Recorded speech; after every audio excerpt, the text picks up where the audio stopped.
Welcome to Creative Visions TV, and I'm your host, Karen Dahlman. Hello, everybody. Welcome to the show today. I'm really excited about this guest we're going to have because it's a topic that you suggested I do a show on. You've been asking questions about this topic. You've been wanting to know more, and the topic today is crystals. We all love our crystals. You can't just have one. You've got to have another, and then another. And next thing you know, you got a whole basket of crystals, or they're all over your house. Crystals are wonderful. They're energetic vibrational modalities we can use to augment our life.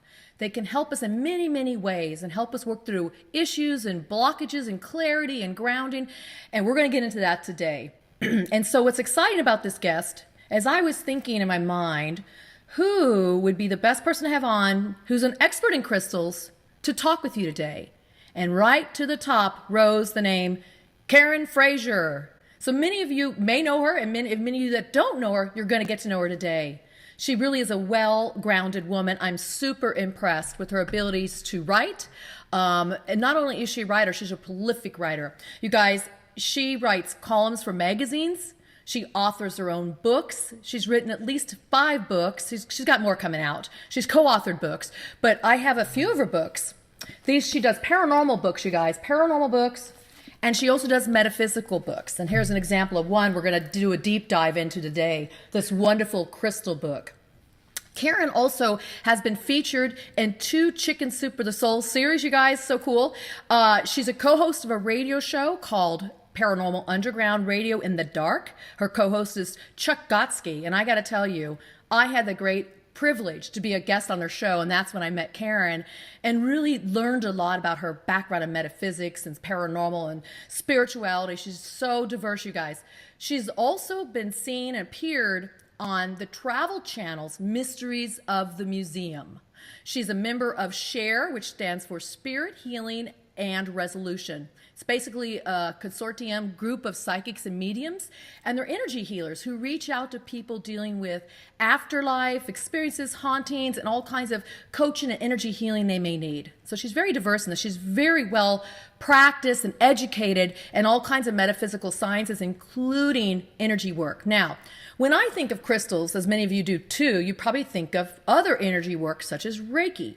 Now, Karen is also an experienced master and teacher Reiki provider practitioner. And you guys, she works with humans and animals. How cool is that? Our furry friends, they also need energetic work. Karen holds advanced degrees in metaphysical sciences and is currently working on her Doctor of Divinity in energy healing. So listen, that's cool because it complements everything she's already been doing. Now, on a personal side, Karen's very creative, and as I told you, she writes a lot, but she also is a volunteer in many areas. She volunteers with abused and neglected children. She works as a music tutor in the schools, and she also works at a local crisis clinic, and she works at the haunted, get this, haunted Lewis County Historical Museum. I'm telling you, Karen's a woman of many practices, many arts, but what I really find interesting about Karen is her so well-groundedness, her ability to fully understand how energies work with people and how you can activate that within yourself. So, without further ado, I'd like to welcome Karen Frazier. Yay, Karen! Welcome to the show. Wow, you make me sound really great. Well, I know you to be great. I've been reading your books, and this one you guys have had for about a year now, and I love this crystal book. So, you know, what I really wanted to find out today about you, because there's so many directions we can go, but the topic today is definitely crystals. You know, crystals for healing. And in this book, you guys, this wonderful Crystals for Healing book, it really is a comprehensive reference guide. And she gets not only into, you know, what crystals do, how to work with them, but what I like being a licensed therapist myself is that she talks about how you can work with this in your own emotional, psychological, spiritual healing and work that you're doing to augment you. So Karen, tell us a bit more about this book and how it came about. Well, my publisher asked me to write it, and I said, okay. I actually write for this publisher. I write cookbooks and nutrition books for this publisher. And, you know, I didn't even mention that. She's done a lot of work on hypothyroidism, which I can appreciate. Yeah. I actually have 3 books about hypothyroidism. But and they were looking for somebody to write a book about crystals. And they said, well, we know you do this stuff. We don't have anybody else in our author roster. Could you do this? And I said, oh my God, yes. And so, well, you had your own experience with crystals when you were younger in terms of your own healing experience. Do you want to share how that odyssey started for you? Well, so I actually, I've always liked rocks. And as a kid, I collected rocks. I just always had rocks. I was on the beach digging for agates or whatever. It's just been something that's always been fascinating to me. But in my early 30s, I was having a persistent health issue. And it was a severe sore throat, and it lasted for months and months. It would not go away. And so I had gone to the doctor, I'd gone to the chiropractor, and done all these things. And finally I thought, well, maybe I'll just try and go to this. It was she was a medical doctor who did Reiki and craniosacral therapy and crystal healing. Oh. And so I went and I was on her table and she had some crystals on me and she was doing some, I don't even know what she was doing because at the time I didn't know anything about any of this. And I felt this release and I started crying and I cried for days and days. My 3-year-old was with me. He's in college now. He was with me and he kept saying, Mommy, why are you sad? And I kept saying, I don't know.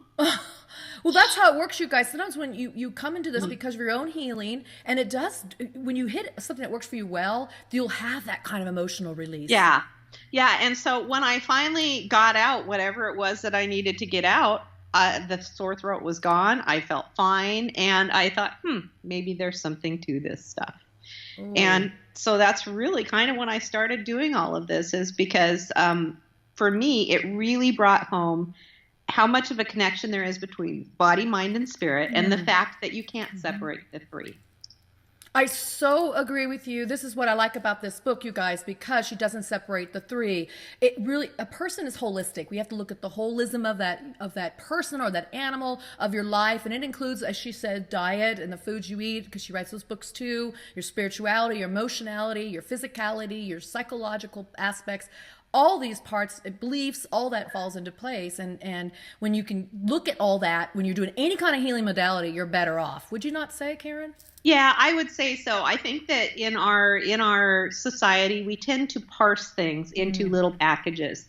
And even the human body, we don't treat the human body as a whole. We treat it as an organ or an organ system or a part. And you can't have if you have one part of the body that doesn't function properly, that affects the entire organism. And a lot of times, the reason that part of the body doesn't function, it has nothing to do with that part of the body. It has to do with other things feeding that part of the body, whether it's your nerves or your blood flow or your emotions or your spirituality. And so we tend to, in our society, parse things and break them into these little packets and try to deal with that packet. And people get frustrated because they don't heal. People are chronically ill.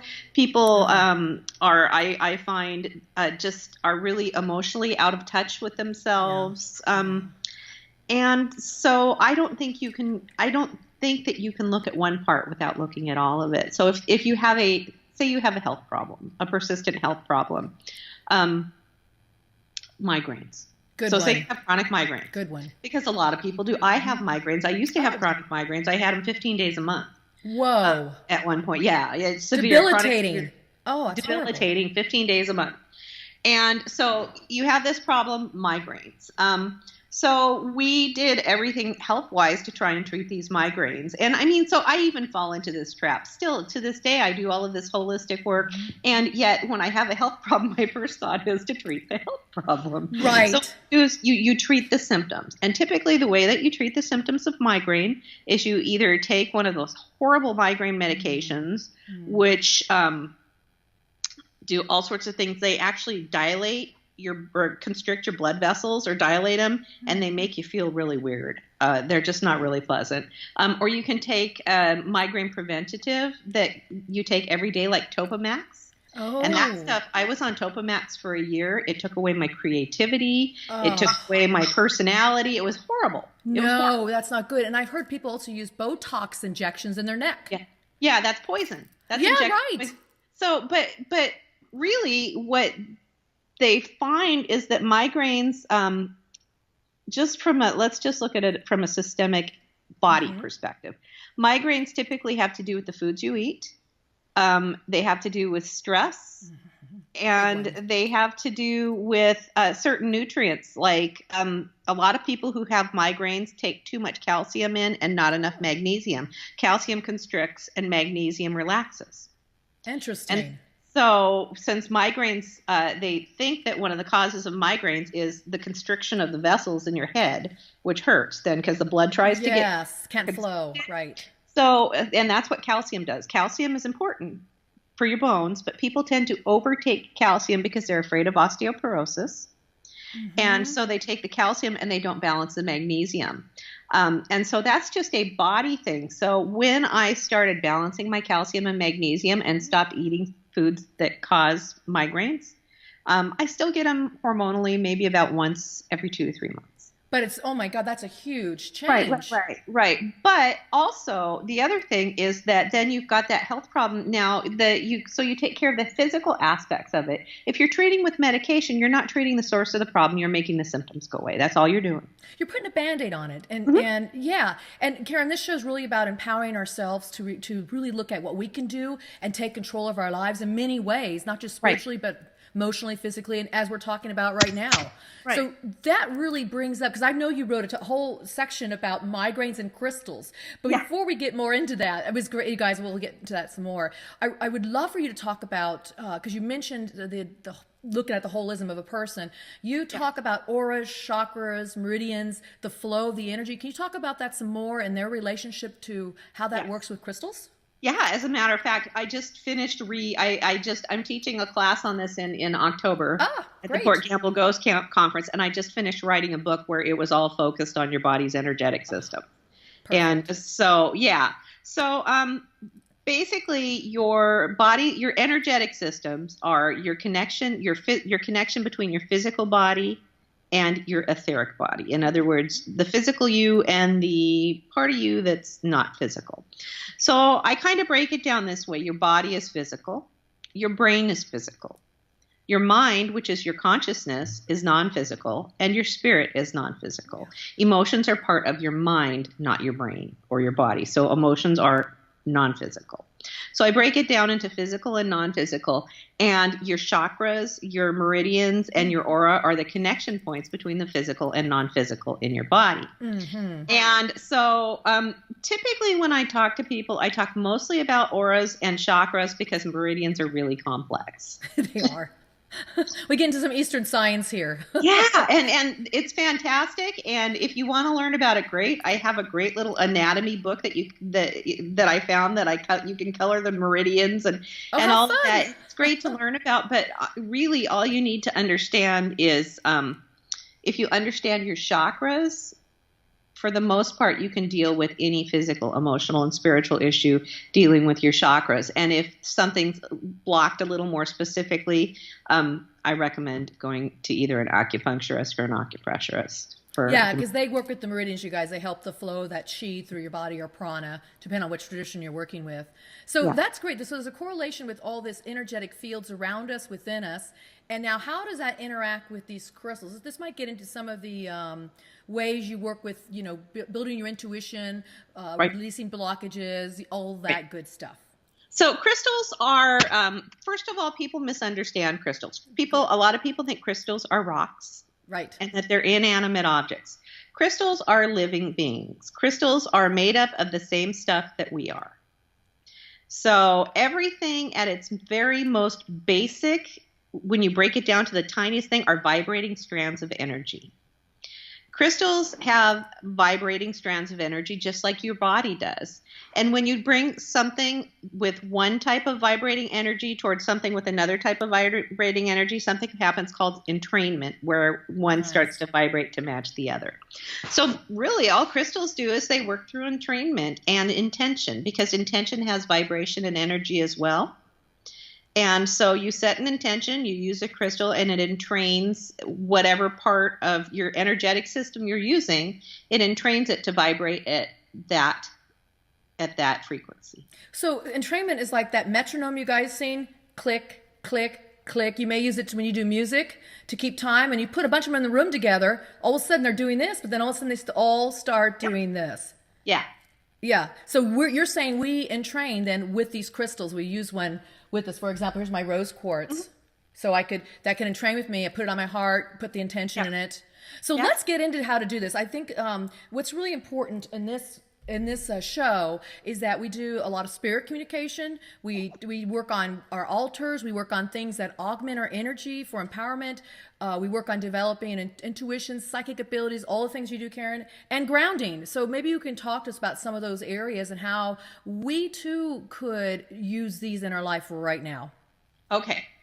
So I love that you say that you find me very grounded. You probably use hematite. I don't. I use. I do. I use Boji stones. Oh, show us those. They're Boji stones. Can you see them? Okay, they're Boji stones. Bit, Or Kansas pop rocks. There's a smooth one. Oh, wow. That's the female, and there's a rough one. That's the male. Now, why is that? So we can look at these ourselves when we buy these are for us. Why? Well, they work in pairs, and what they do is they're very good at balancing energies. Ooh. Okay. Because you have a male energy and a female energy, or excuse me, a female energy and a male energy. So the female's rough, the male's smooth? Other way. Okay, backwards, guys. Think about boys and girls, and you got Boys are rough, girls are Bumpy, smooth. Smooth. That's right. Rough and smooth. That's right. So basically these work with balancing energies. And for me, because I am actually one of the least grounded people I know one person who's less grounded than me. That's why I was kind of laughing when you were saying. That's so funny because when you'll hear today as she's speaking how knowledgeable she is, but how grounded she is. It's just like a matter of fact. It's not like some freaky thing for her. It's a matter of, see what I'm saying? You guys will see this. Yeah. You know what I'm talking about. Yeah, so I use these, and I always use these after meditation to ground me. Okay. And the other thing is I do very grounding activities. So if somebody wants to be grounded, I recommend being barefoot a lot. I never wear shoes unless I'm going somewhere. I'm the same, you guys. Yeah. I never wear shoes. There are things you can do. Like when my husband and I go out and go for a run, we go to the local high school track, and usually he runs longer than I do because I do other stuff too. And so I'll just pretend I'm stretching, but I just lay down on the grass on my back and look up at the sky. That's grounding. What a great way to do that. Yes. Just let your body come in contact with the earth. We don't do it enough. I love that. Grounding is perfect. That's great. And then any crystals that are black or red are grounding. Got some red ones. So hematite is incredibly grounding. I don't resonate with hematite, so I almost never use it. It's like when I wear it on my body, it pops off of it, or it breaks, or. Oh, well, hematite, I got to tell you, really resonates with me. I keep little ones like this, and I've been known to carry them around, especially when I was doing therapy. I found that everybody's issues, because I'm empathic, I could take those on. So I would use these as a way to ground from it. But you've got to find what's going to work for you. There's several grounding stones, right? Yeah. There's many. Yeah, well, so you can wear a hematite ring. A lot of people wear the hematite rings. And what people don't know is that those rings will break after a while, and it's because it's used up. It's absorbed everything, and it breaks. Did not know that. Another one. Oh my gosh, that's really cool. Well, how do you say somebody, okay, let's say they're doing spirit communication work or just working in these arenas of the spirit. Yeah. What should they do to prepare themselves? And what stones would augment and enhance those abilities? Okay, so my all-purpose stone for doing spirit work, because I do a lot of it, is black tourmaline. Ooh. Show us, do you have one with you? I'm going to have to dig for a sec. Sorry. If not, we'll put a picture up. Oh, she's like me. We got our little jars. And I've got my big box and I always have black tourmaline, and I always give it to people. Oh, there's a tiny, tiny piece. Okay, good. So there's two tiny pieces.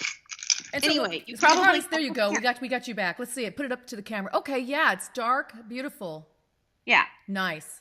So black tourmaline, and you only need a little piece. And so I use black tourmaline for everything. I carry it with me and give it to people. Oh, okay. But like other things, you need to cleanse black tourmaline regularly. Okay, how do you cleanse this black tourmaline? You can put it in a bed of quartz. If you do any kind of energy work, you can hold it in your hands and direct energy into it, or you can just set it in the moonlight. I do the moonlight, and I also like using salt. I use some natural salt sometimes on my stones. So be careful, okay, because not all stones can take handle it that well, which is why I don't recommend that as a method, because there you go, I don't guys. want to ruin their stones. So what do you recommend they do? The moonlight? I recommend the moonlight. Yeah, mostly I recommend the moonlight thing. And the reason that I really like the moonlight thing is that if you do it every time there's a full moon, you're cleansing your crystals at least once a month. It's kind of like redoing your fire alarm batteries on what is it supposed to be, like Memorial Day and Labor Day or something like that. Resetting them, checking them to make sure they're working. Yeah. So I like using the moonlight thing because if you do it every time there's a full moon, and you can do it anytime there's moonlight. You don't have to do it just when there's a full moon. But if you do it every time there's a full moon, you remember. Okay, so it's like a way to recharge and reset them. Yes. Okay, and to clear them and cleanse them, right? Yeah. Okay, interesting. Now, if somebody's doing spirit communication work, whether it's on a Ouija board or talking board, or they're working just with developing those abilities, what do you recommend they use for that? Or is there if they're just starting to work with it? Yeah, especially just starting, and then let's talk about somebody who's more advanced, but just starting to. That's a great question. I would say somebody who's just starting to needs to use protective stones. Okay. Amethyst. Amethyst. Yeah, I've got a big chunk too. Yeah. And I've got here it is, my amethyst ring I love to wear. Oh, yep. Okay, amethyst. So amethyst or black tourmaline. The other thing I wanted to tell you about black tourmaline really quickly, I tell people this and they're just like, oh my God, such a good idea. So if you work with somebody who's really super negative, a little piece of black tourmaline on the bottom of their chair. Just don't let them catch you doing it. Like tape it to the bottom of the chair? Tape it to the bottom of the chair they sit in. Just don't let them catch you doing it. It dispels negativity? It'll distort it, yeah. Oh, you guys, that's a great takeaway. Don't forget that. Now, let's say you're feeling negative yourself. Just carry it in your pocket? Yeah. Or meditate with it. Mm-hmm. Okay. I love that. I love that technique. But if you're feeling negative yourself, the stone that I recommend is smoky quartz. Well, here's a cluster of smoky quartz. Oh, see, look at that. And I think smoky quartz is so beautiful. I do too. I have a huge chunk of it. Well, one's back there. I don't know if you can see it. I have one back there. I can see it. Yeah, and I have a huge one that I got from John of God in Albania, Brazil, and I've showed it on this channel before. I think they're gorgeous. This is like one of my favorite crystals. So I actually went out and bought, we have a big, huge bead store, one of the biggest bead stores in the world here where I live. It's called Shipwreck Beads. Oh. And I went to Shipwreck Beads and I bought smoky quartz chips, just like the kind of chips that you would string for jewelry. Sure. They are sprinkled all around my entire property and around the perimeter of my property and around the perimeter of my house because it transmutes negative energy into positive. So any energy that is into my house has to go across the smoky quartz. And it's outside, so it's out in the moonlight. So. Oh, you guys, that's a real good idea. Wow. Would you recommend they put that on their altar too? Yeah. Okay. Smoky quartz is probably the stone I use more than almost anything else. And it's because it has such positive energy. First of all, because I just think it's really beautiful. It's affordable. It's easy to find. Mm-hmm. When I recommend like starter stones for people and I give people a list of 5 to 7 starter stones, smoky quartz is always one of them. Well, let's talk about the starter stones. She talks about that in her book, and I think that's good because people write to me and say, what are the stones I use for my altar? And I answer on the level that I understand. But now we've got an expert here, you guys. So let's hear it from her mouth. What are the main stones to put on your altar? Okay, so what I recommend is starting with 5 to 7 stones, and they're pretty easy to find. And they may be a little different than what's in the book. I sort of move along, and as I move, I find new things and get excited about new things. But I think you need amethyst. Okay, so we need amethyst. We got amethyst here. Okay, need amethyst. The pink rose quartz. Oh yeah, the pink right here. I showed that earlier. Yeah. Here's my rose. And by the way, these are on my altar. Yeah, quartz. Okay. Clear quartz. Here it is, right here. Yeah. Got a cluster of it too. Smoky quartz. Smoky quartz. We just saw that right here. Yeah. And citrine. Those are the top 5 stones that I typically. Okay, I have ametrine, but I have citrine somewhere. Hang on, I have it. Is this citrine right here? Is this citrine, Karen? Yeah, it looks like it. That's a polished citrine. Yeah, I've got a couple of those. Oh yes, she's got a beautiful cluster. Okay, so I've got little polished stones. These are on my altar too. And then I have the Rough. rough. So Gorgeous. I want to mention real quickly, because a lot of people ask about the difference between the polished stones and the rough stones. Good point. Yes. So in general, rough stones are more, first of all, any time you interact with a stone, you change its energy, because your energy interacts with the energy of the stone. That being said, the rough stones are closer to the natural way they were formed in the earth than the polished stones. Mm-hmm. So these tend to have a little more powerful energy. The polished stones may have a little subtler energy. Oh. However, it's for some people, I really recommend that you want the subtler energy. It's just kind of where you are in your journey and what works for you. So what I tell people is get what calls to you. That's what I say. That's what I say too. Choose stones. I believe stones choose us. I tell them, walk into stores. This is what I do, you guys. I'll walk into a store if I'm buying them somewhere, or at a mineral shop, or I have them around my house, and they call to me before I do a session with the spirit guides, and I'll just say which stone wants to be with me today, or maybe sometimes no stone at all, and I call whatever calls to me. But I've been using these tools for many years, and Karen has been using it for many, many years too. And I love what you said. And you guys, I want you to really hear this when she said, what you choose and use will change as you also change. Right, Karen? I mean, that's important to think about. Absolutely. So, here's a stone. You were asking about people who are more advanced, who really want to work. It's in its own little thing. Yeah. I have to be careful with this stone. Phenakite. Oh, is it the prickly one? Oh my gosh! Is it? This is a incredibly high vibration stone. Whoa! My husband and I went to my favorite rock shop down in Portland. It's called the Mystery Gallery. Oh. And we were walking through, and Jim is my husband, and he always tells people she writes books about crystals.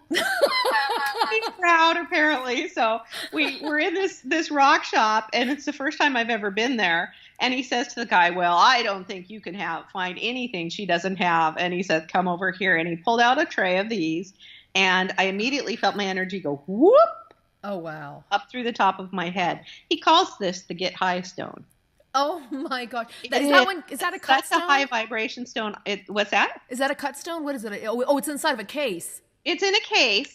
Oh, and no, it's just that's a rough that guy. It's a rough. It's expensive. This is probably about $30 to $35 for that. Oh, for that little guy. Okay, for that little guy. But it is for me, this is, if you want to really amp up spirit communications, and this is not for beginners. Okay. That's important. If you're somebody who is advanced, who knows how to work with your own energies and things, this is a really great stone. Another great one for that is Super 7. Oh, yeah. I love Super 7 with all the colors in it. These are gorgeous, you guys. So that's for the higher vibrational. It has your higher chakra energies in it, higher vibrational. Yeah, it has 7 different crystals in it, and they amplify each other. Oh, that's great. One of the ones I use is labradorite. If you can see it on here, it's in my Ouija. She's got a big piece of it. Mine's so little, but tell them about labradorite. I really like this for the higher energies too. Yeah, it's a very high vibration stone as well. So let me put it down because it's heavy. It's beautiful, you guys. It's gorgeous. Yeah. So it actually has that kind of like opals have that little fiery diffraction. It's called diffraction. Kind of like iridescent in a way, isn't it? Yeah, it's iridescent. It's caused by little teeny little grooves, and it's called diffraction. Okay. So where the light hits it, like you get in crystals, like in this crystal, you can't see it, but I have a wonderful rainbow in here that shows up when the light hits it just right. Right.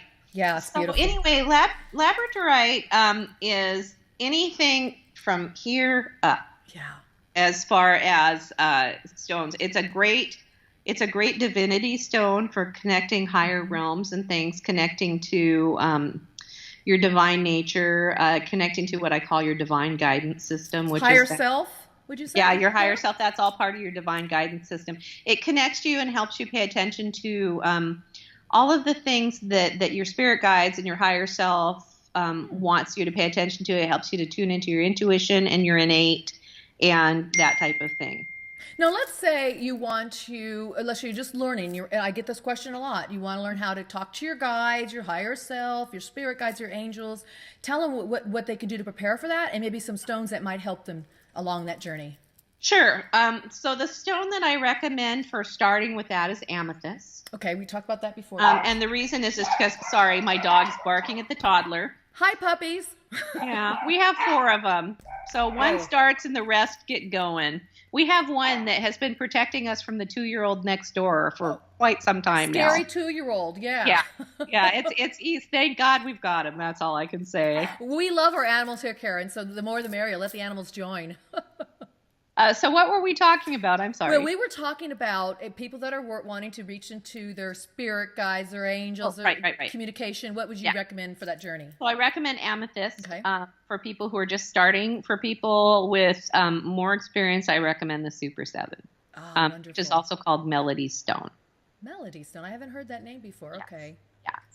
And so basically it's all about intention. One of the easiest ways for your spirit guides to start to communicate with you is through your dreams. Listen up, guys. This is really, really important what she's saying. Yeah, tell us more about the dream thing. We talk about this on this channel all the time. So tell us. Yes. Yeah, I actually write a dream interpretation column for Paranormal Underground. So awesome. Yeah, so one of the easiest ways, especially if you are more closed off to it for whatever reason, whether you're super skeptical or a lot of people, if you're using medications, sometimes it can make it difficult. True. Because anything that lowers your vibration, alcohol, medications, mind-altering substances, things like that, all of that makes it more difficult to communicate and to hear what's coming through. But when you dream, you're in this state where you're really suggestible and susceptible, and it's easier for them to communicate with you. So what I recommend is that before you go to sleep, you state your intention. You say, please communicate with me through a dream. And what I say this every night, actually, is spirit, tell me what I need to know. And then you set your intention for that you will remember the dream. That's important, you guys. If you don't come about it that way and making those intentions for any of this work, you typically don't get what you want. And I like the fact, Karen, you ask such an open-ended thing. Instead of saying, tell me about who my spirit guide is, you say, let me know what it is I need to know. And in that process, you get a message, which is the spirit guide communicating with you. I find that that's the best way to really get the messages that are in your highest and greatest good. I think that we're so, as humans, as embodied humans, we're so limited in kind of what we can imagine, if that makes sense. So yes, it does. We tend to, with our very small dreams, our very small goals, we tend to limit spirit. Yeah. So if you say, well, please give me a sign by sending me a car full of clowns playing Send in the Clowns as it drives by, and that'll be my sign, that's really limiting spirit that to one very specific thing. Where if you say, tell me what I need to know, or something open-ended, you leave the opportunity, you're setting your intention that you want to communicate with spirit, but you're leaving the opportunity for it to communicate things that are in your greatest and highest good. I love that, because we don't always know what is our highest and greatest good sometimes. We get stuck we almost never know. Yeah, we get stuck in our muck and mire of life, right? And so we're going, this is what I want to have happen, or this is what I want to know, or this is how I want to see it. But we can't put that little box around it, because then we strangle it. We strangle the message. We don't allow it to come through. We do. And plus we're just, we tend to be afraid. As embodied human beings, we tend to be afraid. And so a lot of times we set our goals based on fear instead of based on what actually would be is in our highest and greatest good. So for instance, say you are looking for a job and you're afraid for your security. When you don't have a job, there's a fear there that comes with it. And so if you say, well, please give me this job that you've gone to an interview for, just please let me have this job because I need the money. Right. So that's a fear-based intention that you've set. What if right around the corner was something even more spectacular? So agree with you, Karen. There was a time in my life when I really went through a horrible time, dark night of my soul, I'll call it that. And I was trying to get a new job, and I was working as a therapist, and I wanted to get this new contract position, and I just knew it was the best job. I was going through the headhunters, and I was going through all these interviews. It was down to the top 2. It was me and this guy, and I didn't get the job, and I went, ugh. But you guys, guess what? 2 months later, my whole life changed and went into the direction I wanted it to go. And I moved to California, and my life has been like this ever since. Wonderful. But I think if I held on to that and I got that job, I would not have been able to experience and be where I am now, obviously. But I think I'm better for it, for allowing, I let it go. I was upset for a few days, and then I let it go. And then this beautiful, magical thing happened to me. It's what she's talking about. And we do it with relationships. Yes. Too. We are afraid of losing the relationships we have, and sometimes those relationships don't serve us anymore. And it doesn't even necessarily have to be a romantic relationship. It can be a friendship. It can be a relationship with a boss or a mentor. But we see the signs that there are issues in the relationship. And we then say, oh, please don't let me lose this relationship. Right. Please, I need to keep this relationship. And sometimes staying in that, first of all, whenever you're in a relationship with somebody, even when they step out of your life in a physical way, you're still in a relationship with them. Because once you're in a relationship with somebody, well, you're in a relationship with everybody in the universe. True. I mean, honestly. We're really all one. The bottom line is that even if that relationship physically leaves your life, you're still in relationship to that person. But that's a whole different thing than what I was trying to say, which is that we hold on to these relationships because we're afraid of being alone. Yeah. Or whatever, we're afraid of hurt, or we're afraid of change, or we're afraid of changing our lives, and we hold on to them. And that's not always in our greatest and highest good. And what if we have to let go of that relationship to make room in our life? Because I believe life needs to have a certain amount of roominess in it for new things to come in. If we're so packed full with everything, and especially, and we pack our lives full of stuff. We pack our lives full of things that we buy. We pack our lives full of activities that we do. We say yes to things we want to say no to. Yep. We give our emotional energy to things that don't serve us and that we know we really should, like worrying and being afraid and all of that stuff. And that creates all of this space where now you don't feel like you have space for even one more thing to come in. And so I think you need to spiritually spring clean regularly.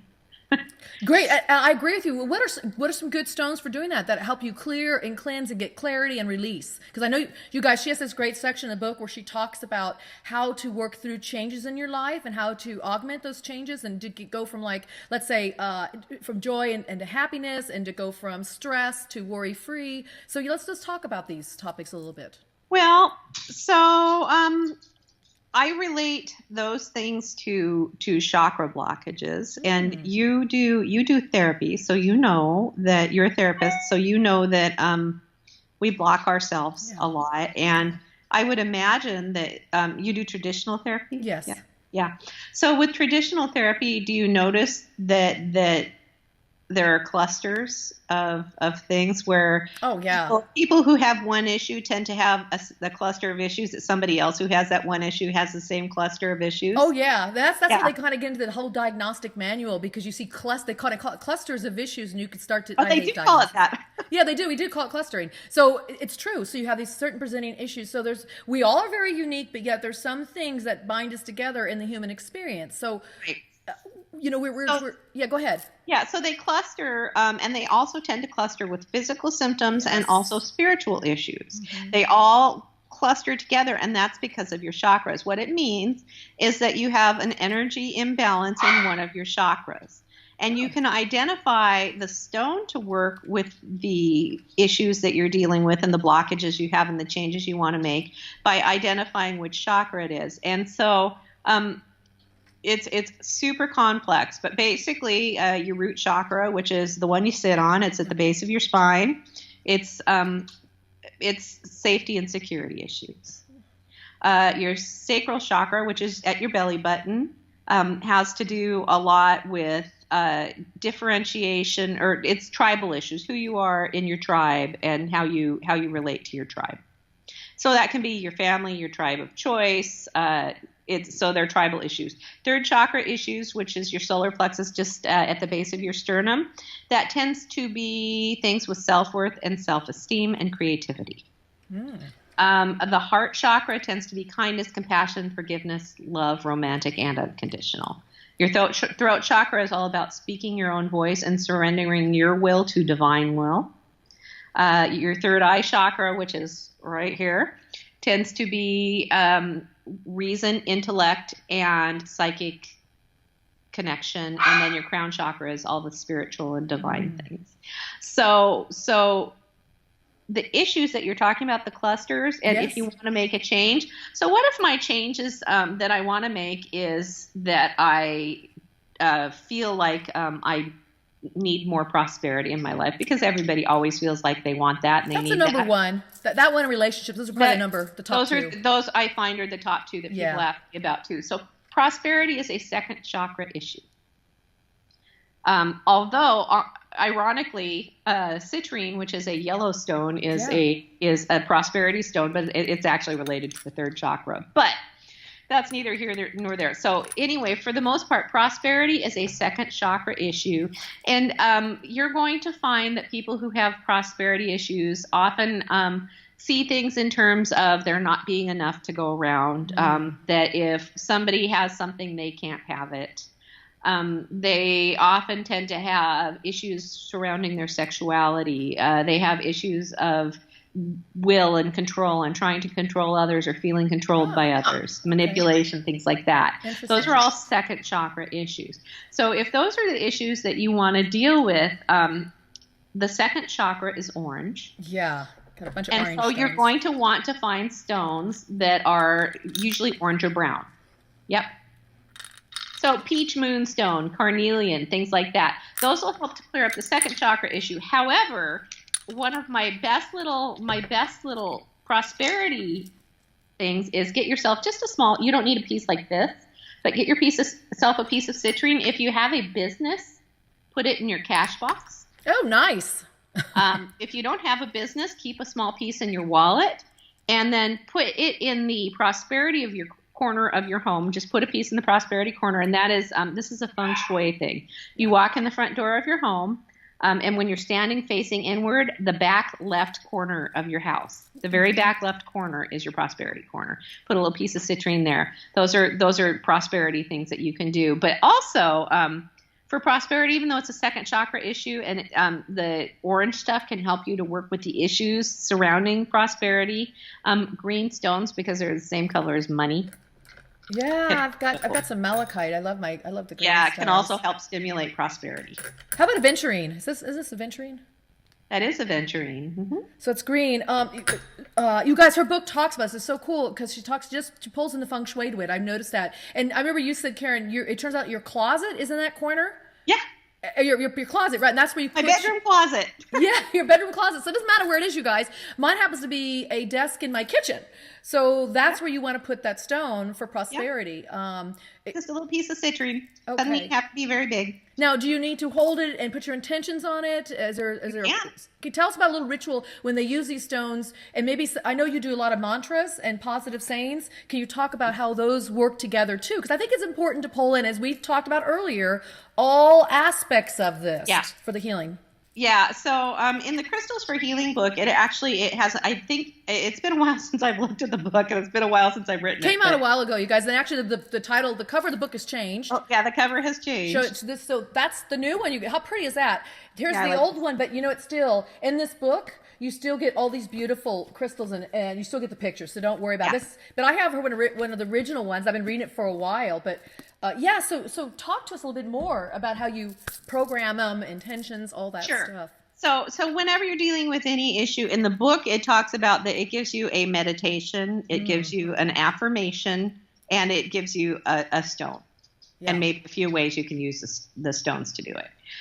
So I believe that you can program them with an affirmation, hold them in your hand, close your eyes, and make a statement of positive intention. I mean, that's what it is. I could hold maybe I do two at the same time, two green stones maybe, and hold them and talk about prosperity. And what's a mantra you might say? So I would not say I want to be rich. Because that's lack. Right, because the universe is very literal. And when you combine I plus another word, it gives you that. So if I say I want to be rich, you know what experience it gives me? It gives me experience of wanting to be rich. Right. And you don't get the I am rich. You get the wanting and desire and never getting.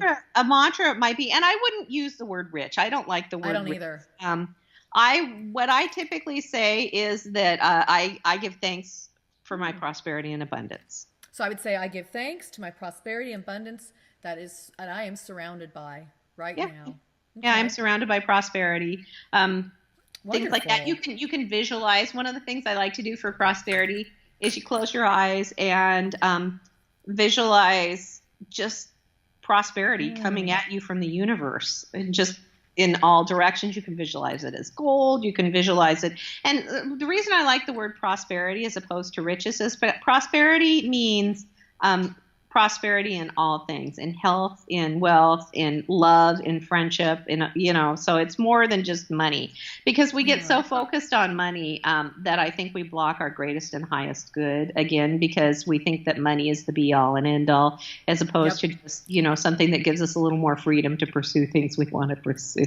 You guys, that's so important to hear this, what she's saying. When we do focus on money, we usually focus on it from a lack perspective, but when we focus on the word prosperity or abundance and goodwill, we start thinking of all the things in our life we are thankful for, of these items and things and people and places and events and circumstances that can come into our life. I love that. Keeps it on a very positive level, as if it is right now. And it's not tied to the green money trail. Well, and another little trick, and I just put this, you and I talked before the show, I just finished a new book that'll be coming out probably in the next couple of months called, I just renamed it, The Higher Vibes Toolbox.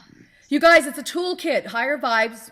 The Higher Vibes Toolbox. That's so cool. And it's all sorts of vibrational healing things. And it's more than just crystals. It's sound healing. It's questions that you can ask to dial into chakras and find out what blockages you have. It talks about judgment. It talks about cultivating joy. It's all of these things that raise your vibration. But one of the things that I just I wrote in the book is about visualizing, and this little trick that I'll give you a little preview of the book. Oh, this is juicy, you guys. Let's listen up. There's something called neurolinguistic programming, which I'm sure you're very well aware of. Well, NLP, neurolinguistic programming, has a technique called anchoring. You usually use it to manipulate other people. You can. Yes. You can use it to manipulate other people. I don't think ever trying to control or manipulate others is beneficial, because it lowers your vibration. But you can also use it as a way to anchor something for you. So what this little trick that I recommend is, think of something you want, and then visualize yourself as having already achieved that. Okay, let's say, for example, people write to me a lot and say, I'm not sure where I'm going in my life right now. There's so much change and upheaval because the energies are changing, people are changing, and we're being asked to change. And people say, I lost my job, or I lost this relationship. So they should visualize maybe being in that relationship that would be loving for them and themselves. And then maybe that job that feels good. Okay. Yes. Or just visualize even more. I think visualize how because it's not about you. It doesn't really matter what the job is or who the relationship is. What matters is how you feel as a result. Nice. So what I say is visualize how you experience life as a result of having these things you want. So visualize yourself happy and healthy and abundant and joyful and laughing and doing all of these things, and really allow yourself to feel it and really allow this to build. Well, when you get to that height of building and of that feeling where you feel really fabulous, create a gesture. So the energy spirals up? Just create a gesture, whatever gesture that is, at the peak of it. And you may have to do this 3 or 4 times. It needs to be a gesture you don't use all the time. Whatever. Well, what I learned was always like this, on my anchoring on my wrist. I don't necessarily walk around doing that. So that's one of the ones I learned, like doing that. So it needs to be some kind of and that's a good one, some kind of a gesture that you wouldn't necessarily use in everyday life. So it wouldn't be like this. Right. Or like this, or like this, because I do that all the time. Do that 2 or 3 times, not just the next couple times you do your visualization. And what you've done is now you've anchored that feeling. Now, to get back to that place of feeling, which is going to reset that intention, whenever you need to, just make that gesture. Great. So you get the energy spiraling up, feeling really good. How, again, the trick is feeling, you guys. Feel it, what it feels like to be in that position, that place, that circumstance. Let it get, the energy gets high. Everybody knows what that feels like. Yeah. And then anchor. Anchor, and then use it. Yeah. Use it. So if you, for instance, a lot of times what we do is we create these self-defeating patterns. of thought, because we do all these affirmations. I am prosperous. I thank God I'm prosperous. Right. I'm gratitude. And I'm going back to prosperity because it's an easy one again. And it's one so many people. And then we get a bill and we think, I can't afford to pay this. Or get our taxes and I'm never going to be able to pay my taxes. And as soon as we have those negative thoughts, and we have a myriad of them, we have thousands, just split-second thoughts that go through our minds every day. So you need to start being aware of those. And as soon as you catch yourself having that thought, make your gesture. Boom. Anchor it back in, you guys. Smart. So you can make one for prosperity, one for feeling love, one for releasing stress, which would be, what's the opposite of stress? Being, what would you say would be a good word for that? Peace or joy. Yeah, peace and joy. Those are good ones. So you look at not what you don't want, look at what you do want, and spiral into that energy. Those are but wonderful you really tricks. do have to listen to your thoughts. Yeah, I agree. And catch yourself thinking those things and do something about it. Catch yourself and stop it. Because if I affirm once a day, say I want to lose weight. Okay, and that's a good one. I am thin and healthy, but then every time I look in the mirror, I think, oh my God, I'm so fat. And every time I eat food, I think, oh my God, this is going to make me fat. And every time I don't go work out, I think, oh, I'm going to get fatter. Well, how many times have I said I'm fat versus how many times did I say I'm thin and healthy? It's probably 25,000 to 2. Yeah. Right? Exactly. We all know what that's like when you're trying to lose weight or change something about yourself, or a habit or addiction or whatever it is. We tend to think of what it is we don't want too often. And addictions are also second chakra issues. Yes. So you guys, you can work with all of these different ailments, conditions, and also she's very positive in her book in terms of what it is you want to accomplish. Like she's talking about prosperity right now, or you want to accomplish love as opposed to stress or fear, and to be full of joy. You know, all these things. And then she pairs them not only with these techniques of anchoring, but with the stone itself. Yes. I mean, it's very comprehensive. I think one thing that this show does is we're really into empowerment. Why don't you leave us with one type of stone or a mantra, if you will, that will help us feel empowered right now, today, whatever direction we want to take that empowerment. Okay. So I would say that because your heart chakra is the connection between your lower physical chakras and your upper spiritual and emotional chakras. It's kind of it's the center. It's the link. Yeah, it's the very center chakra. It's the center of 7. So there's 3 above, 3 below, right? So the heart chakra is a really good place to be. So you can use that lovely pink rose quartz, or you can use something like a piece of aquamarine, just a green or a pink stone. Yeah, here's another green one. Yeah, I have. Oh, yeah. Look, I have some fluorite. Oh, that's beautiful. Oh, I've got my banded fluorite back here. Here we go. Yeah. I love this one. Like that too. Mine's a little smaller, but. Oh, I love this. So what I would do is I would just take them both. Hold my heart stone and close my eyes and breathe deeply, and this is actually going to be a quick meditation and visualization as opposed to. So I want you to think of somebody or something. It can be your cute little cat or your grandbaby, or, something that really makes your heart sing.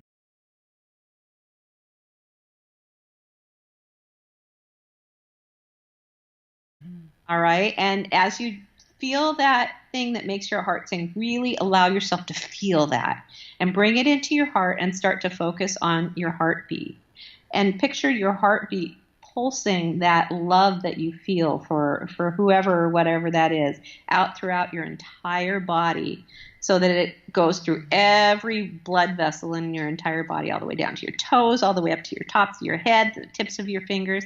And then as the heart beats, picture that pulsing out of you, coming out of the ends of your fingers and coming out of everywhere of your body and surrounding you for as far as you can. And that is one of the most empowering things you can do. And just stay in that for as long as you feel like doing it. And then when you're ready, take a couple of deep breaths, and through your feet, sink some earth, some roots into the earth, deep into the earth, and so that you ground yourself again. And it's an incredibly empowering. You can also do that with gratitude. So if you can't think of anybody you love in the moment, which sometimes happens, right? It happens. Yeah, it's then something that makes you feel tremendous gratitude. You can do the same thing. Karen, that's a beautiful, beautiful exercise. You guys, I got to say, this is something, I haven't always used the stones with it, and I'm going to do that more often. But what I do is I do something similar, and I do this all the time. I would say I do this at least several times a week. Sometimes it's daily, depends what I'm going through. But I will do that exercise where I work with my heart, find that beautiful joy. And by the way, that's how I communicate with the spirits. I get into that place in my heart where I feel love and joy, and I ground, and then I bring it into my heart. And it's part of my breathing exercise, Karen, I do before I do spirit communication. Yeah. And feel it around me, feel it in me. And I find that right there, we just did that few moments, what was it, 25, 30 seconds? Yeah. I feel real centered. Real yeah, centered. it's very centering. And the other thing I would recommend is that there are a lot of people who are very worried about world events right now. What can I do about that? You can do that. You can take, so say that there's, say a world leader that you might be concerned about, whether it's the guy with the nukes in North Korea or the guy in the White House or whatever it is. And you can do that, picture that person that you love and get that love flowing through your body and get your love bubble going, and then bring that world leader into your heart and affirm something like, I affirm that you will be a compassionate leader who works in the highest and greatest good of humanity. Bring them in, surround them with that love, and then release them. Beautiful. It's so much better. And by the way, you shouldn't be against war. You should be for peace. That's so this is right. You can't ever be what you're against. You got to be what you're for, and that's where you can affect really great change in the world. That's a beautiful thing you just shared with us, Karen. You guys, we really got some juicy stuff today. Things that you can take away with you right now. Now, Karen, how can they get a hold of you, reach you, learn about when your new books come out, and all the great things? Because she's got a fabulous radio show too, and I'll put the link below. But sure. Where can they find you? So I have a webpage, authorkarenfrazier.com. It's spelled Frazier. Link below. My cookbooks are just under karenfrazier.com because my editor wanted me to brand the two things separately, which makes sense, I guess. Even though to me, there's no separation. It's all I agree. So they want to compartmentalize her. She's like, we can't. We had that conversation already. So there, I'm on Facebook. I actually do most of my social media stuff on Facebook. Okay. It's author Karen Frazier. And I actually try to, I give little tips about Reiki. I talk about energy healing. I do all of that stuff. I have a Twitter. I'm very bad at it. And that's author K for us, I think. So, well, you guys, you also do a lot of speaking events and you do teaching classes, and that's mostly in the Northwest, right?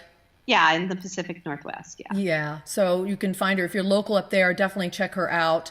I know you have events listed on your website, too. Yes. So they can find that out there. And then you're going to probably announce on your website when your books are available. And I understand these are going to be coming out in the fall. Is that this year, 2017? So I think that the Crystal book, it will be out probably in like September or October would be my guess. The new Crystal book. The Good Vibes Toolbox, my hope is June 1st. Wow, that's right around the corner, you guys. Seriously, less than a month. And really, I feel like that one is my magnum opus because it takes everything. It takes the crystals, but it's everything else. And so it's really about affecting change in your life and treating yourself as a whole and empowering yourself. It's, as a matter of fact, you said we're all about empowerment here. The subtitle is Vibrational Tools for a Empowered Life. I love it. Wow. Well, Karen, thank you so much for being with us today. Wasn't she great? Now you can see why I think she's grounded, right? So Karen, it's just a pleasure having you. Always enjoy talking to you. So thank you so much. Thank you. Yeah, you're very welcome. You guys, so there you have it. There's many ways that you can work with these crystals, these wonderful tools to help yourself in life, to become more empowered, to rely on even your own energies, but to also work with them and clarify them and constellate them into these crystals so they can work as vessels and channels of healing, empowerment, growth, development, change, and bringing in things into your life that can only help you in empowering ways. So again, we say thank you to Karen, and thank you for being here today. This was Creative Visions TV, and I'm your host, Karen Dahlman. Thank you. We'll see you real soon.